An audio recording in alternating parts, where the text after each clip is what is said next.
On continue avec notre table high-tech et on va parler des applications gazeuses.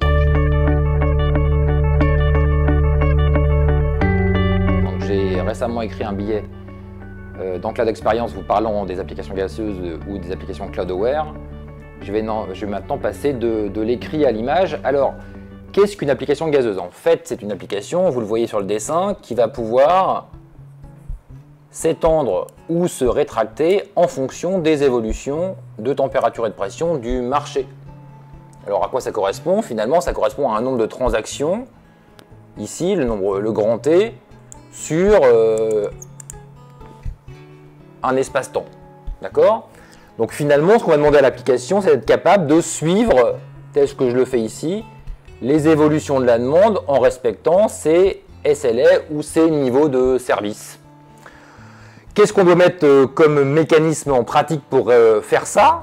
De façon très simple, finalement, on doit avoir un code, et là je suis extrêmement prosaïque, qui tourne sur une infra, qui est elle-même composée de software et de hardware, et ce code va se déployer et se rétracter de façon symétrique à un déploiement ou une rétractation de l'infrastructure.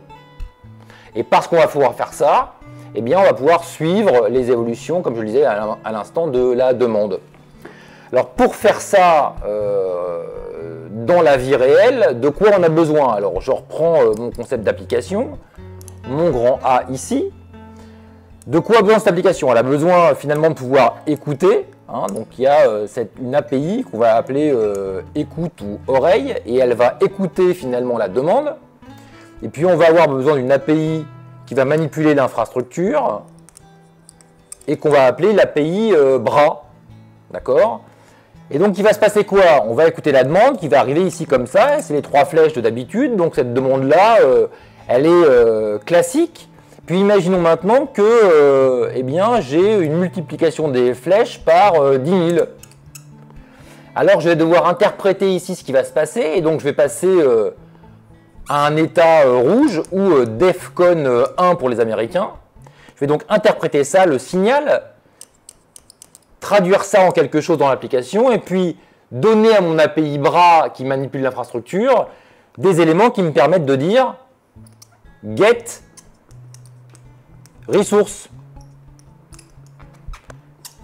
Et là, je vais passer d'une ressource qui est ici à plus de ressources ici. Et puis au moment où ces flèches vont disparaître, où la demande va disparaître, finalement c'est ça qui va disparaître, je dois faire disparaître ça, et donc je vais dire release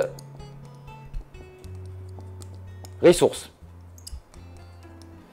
Et comment je fais ça? Eh bien je vais faire ça avec une grammaire bien connue dans le monde du cloud qu'on appelle OpenStack.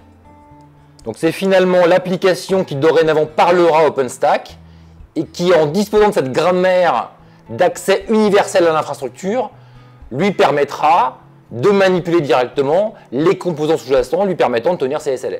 Voilà comment demain on va créer des applications gazeuses. C'était la traduction en images du billet que je vous ai émis il y a maintenant quelques semaines. À bientôt.